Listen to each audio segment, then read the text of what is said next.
Welcome to AP Physics Podcast. This is Chapter 15, question number 18. In it we've got an object oscillating with an amplitude of 3.5 centimeters. We know the spring constant is 250 newtons per meter, and the mass of the block is 0.5 kilograms. First we're asked to find the mechanical energy of the system. Well, we know that the mechanical energy of the system comes from the fact that we have some amplitude that we pull the spring back to.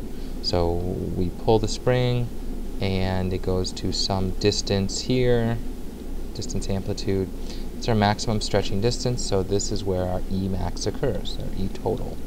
So our energy total is equal to 1/2 Ka squared. Another one thing we have to keep in mind, this unit for amplitude is in centimeters. The unit for our spring constant is in newtons per meter, so we need to have them in similar units. In order to get joules, we need to have everything in meters, so we'll just keep that in mind. So we're going to have 1/2 250, and then a quick conversion of 3.5 centimeters.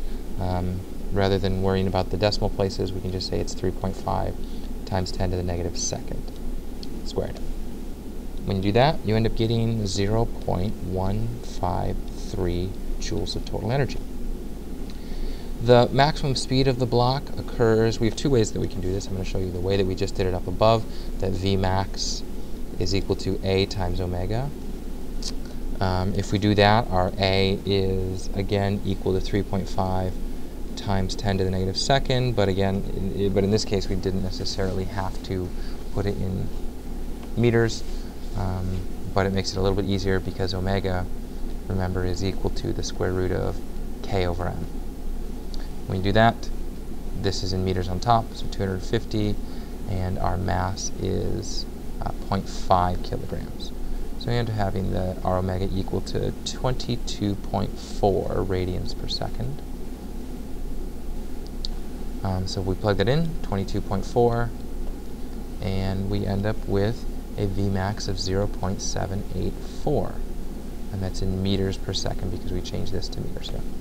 The other way we could have done that is that we know Vmax occurs when all of our energy is kinetic energy. So we find that at our Vmax, all of our energy is kinetic. It started off with all potential, spring potential energy. So if we do this, we have 1/2 mv squared equals 1/2 Ka squared. We end up canceling out our 1/2s. And if you solve this equation right here, you end up with V squared equals, and I just realized I canceled out the K here. I want to actually cancel out the 1/2. Our K is still here. V squared is equal to K over M times A squared. So we will be left with, again, the square root of K over M times A, which is omega A. And it's the same result we got up here. So we end up with 0.784 meters per second. And to find the maximum acceleration, two ways to find this one. First is that our A max is equal to A times omega squared. So 3.5 times 10 to the negative second, and then our omega squared is going to be 22.4 squared. So we will end up with a maximum acceleration of 17.5 meters per second squared. The other way we can do it is we know that our maximum acceleration occurs at our maximum distance. Take a second to let that sink in. Our maximum acceleration occurs at our maximum distance. Here's why. Our spring force, F spring, is proportional to our distance, right? Our compression distance or stretch distance. And so that means that M times A is equal to negative Kx. Since the only things that can change in here are X and A with this system, A is at a maximum when K is at a maximum in terms of magnitude. So we find that A max is equal to negative K over M times A. And if you take a look up here, this is the same thing as saying A times omega squared. So we get the same thing, 17.5 meters per second.